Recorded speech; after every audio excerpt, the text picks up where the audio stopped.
Hello, true duelists. My name is Craig Fee, and as always, welcome to the Yu-Gi-Oh! Update. Big news this past week as Master Duel finally dropped. That's right, just like the release of the band date is kept a mystery, so too was the actual release date of Konami's official online simulator. Still, players were hyped and reviews have been positive. While there is something of a lack of content currently, it's still a fun way to play the game online, and it's fairly easy to grind for your deck of choice and be competitive. Just as long as you don't mind best of ones and Max C ruining a good number of your duels. Fuck Max C.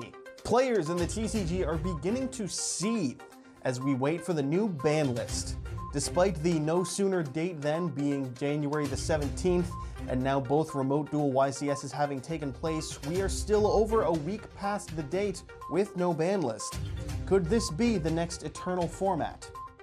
Content creator Tatsim posted this tweet with his theories ranging from waiting till the end of regional season on the 31st or Konami just wanting us to suffer. I can't say for sure if he's right about any of this, but what I can say is that if they did want us to suffer, a good way to do it would be to have us keep playing under cards like Mystic Mine and Imperial Order. The European Remote Duel YCS Duel took place this past weekend with over 1,200 people, with Simon He winning the event using Tenyi Sword Soul. Another great reason to hit Sword Soul on the next list, and another great reason for pure Tenli players to soon be malding. Konami TCG has also announced this week that due to severe weather conditions across North America, shipments for the Grand Creators may be delayed for some retailers. You may think that this is all just part of the ongoing COVID nonsense that has been these past 3 years, but this time it's actually a direct interversion from God, as they are trying to keep us from playing the adventurer meta, and we should truthfully be thankful for this. In product news, we got a look at the box art for the Legendary Duelist Season 3. And we already knew about the dice as well as the 1 of Secret Rare and 2 each of Red Text, Blue Text, and Gold Text Ultra Rares. But we now know that Yugi's on the box. That's some big news! In other product news, Red Eyes got this piece of support revealed as their next V-Jump promo, a level 6 effect monster said to power up Red Eyes decks. It being level 6 works great with the pointless Red Eyes Jinzo monster that we'll be getting. I'm kidding, of course, I made that up entirely, but you probably believed it for a second. And that's pretty much the best way to sum up Red Eyes support. It's all nonsense.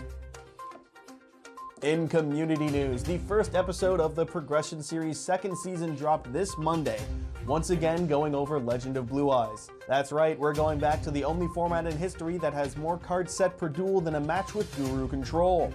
This time around, Simo did not pull all the DM staples with no Dark Hole, Regeki, or Reborn, but it's okay because they each still got Pot of Greed. Season 2 started strong for Gage, winning both Rock, Paper, Scissors and the match 2-0 with Armored Starfish of all things backed by Blue Eyes White Dragon. Could this be the start of the Age of Gage for Season 2?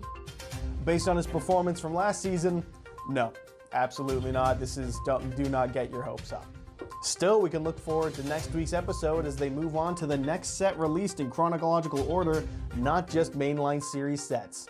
This means that there's still a chance for them to pull power cards like Monster Reborn or the Dark Hole and Regeki, and overall just a great chance for more DM staples to continue ruining duels. King Scarlet seems to be the first to reveal an Easter egg from Master Duel. That's right, Andrew Garfield in Leak Rarity is in the game. To unlock him, you simply have to sign a contract deal between Sony and Disney, as well as produce a $200 million Hollywood film. Which may seem outlandish, but truthfully, that's only about half of what some people have paid for Master Duel already. Gotta get those guys. And lastly, players this week were taken aback by this image from Master Duel. Who did this and why is yet to be known, and more concerningly, what was their plan? We may never know for sure, but the one thing we do know is this. Master Duel players truly are just clicking buttons. And that wraps it up for this week's update. As always, I'm your host, Craig Fee, and I'll catch you true duelists next time on YGO Strats.